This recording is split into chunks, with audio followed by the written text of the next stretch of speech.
मेरो बिहानको सुरुवात चाहिँ मकै उसिनेर खाएर भयो। अनि मेरो श्रीमानले चाहिँ च्याउ लिएर आउनु भएको रहेछ। अनि यो चाहिँ के खालको च्याउ हो, मलाई यसको चाहिँ नाम पनि आउँदैन है, तर मलाई यो पकाउनु पनि आउँदैन। अनि मलाई त काट्न पनि नआइरहेको कि यो च्याउ त मलाई काट्न नआएर, अनि म काट्दै थिएँ। अनि तँलाई आउँदैन म काट्छु भनेर उहाँले नै काट्नु भयो होइन।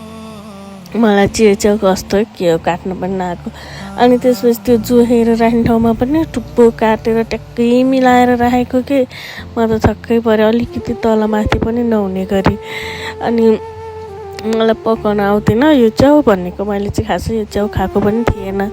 अनि त्यसपछि उहाँले त्यस भए मै पकाउँछु नि त भन्नुभयो।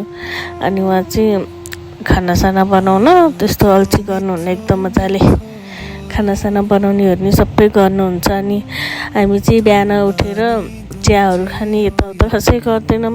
बिहान उठ्ने, पानी खाने, मकैसकै खाने, खाजा खाने।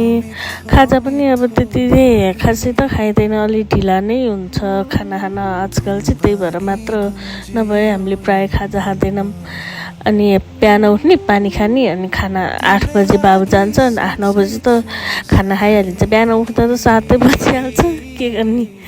अनि खासै चाँडो उठिँदैन है, हाम्रो चाहिँ ढिला नै हुन्छ उठ्नलाई। अनि पहिला यो च्याउ त मलाई पकाउनै नआएको कि, पहिला कराईमा बसालिहालेँ, अनि फेरि कराईमा त पाक्दैन, पाकेर अनि फेरि मैले कुकरमा हालिदिएर अनि सिटी लगाइदिएको। अनि सिटी लगाएपछि चाहिँ मजाले पाकेछ। अनि हामीले चाहिँ यहाँनिर ढिँडो पनि बनाउँदैछौँ होइन। योसँग ढिँडो खाऊँ न त भनेको, मलाई त बनाउनै आएन नि, के आउँथ्यो। पछि फेरि उहाँले नै बनाउनु भयो। मलाई त के खासै त्यस्तो धेरै खाना बनाउनु भनेर इन्ट्रेस्ट पनि नभएर होला होइन, आउँदा पनि आउँदैन, सबै उहाँले नै बनाउने हो।